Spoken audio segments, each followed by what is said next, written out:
নারায়ণগঞ্জ জেলার সোনারগাঁও উপজেলার সাদিপুর ইউনিয়নের ৯ নং ওয়ার্ডে অবস্থিত একটি জনবহুল ও ব্যস্ততম রাস্তা হল অলিপুরা টু কেওঢালা রাস্তাটি। অলিপুরা টু কেওঢালা এই ব্যস্ততম রাস্তাটির বেহাল অবস্থা।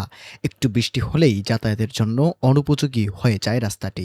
বিগত প্রায় ১ বছর যাবৎ সংস্কারের কাজ নেই এই রাস্তায়। জনগণের ভোগান্তির সমাধানের লক্ষ্যে সাদিপুর ইউনিয়নের এক ঝাঁক তরুণ সমাজসেবক নিজস্ব স্বেচ্ছাশ্রমের মাধ্যমে ১৪ অক্টোবর ২০২৫ রোজ মঙ্গলবার সকাল থেকে এই রাস্তার সংস্কার কাজ শুরু করে। সোনারগাঁও উপজেলার ছাত্রদলের সাবেক যুগ্ম আহ্বায়ক ও বর্তমান সভাপতি প্রার্থী শাহজালালের উদ্যোগে ও অর্থায়নে এবং এলাকাবাসীর সার্বিক সহযোগিতায় এই কাজ চলমান আছে। কাজটা খুব ভালো হয়েছে। রাস্তাঘাট খুব খারাপ, আমাকে আইতে যেতে খুব সমস্যা হয়। শুধু খালি আমাকে না, পাবলিকেরও সমস্যা হয়। আলহামদুলিল্লাহ, আপনি বলতে সুন্দর একটা কাজ করতেছে।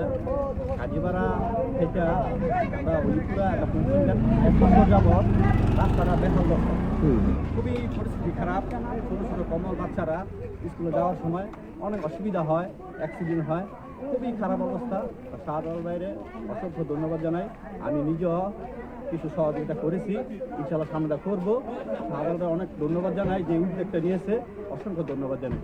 খুব খুশি আমরা এলাকাবাসী কাজটা করার জন্য।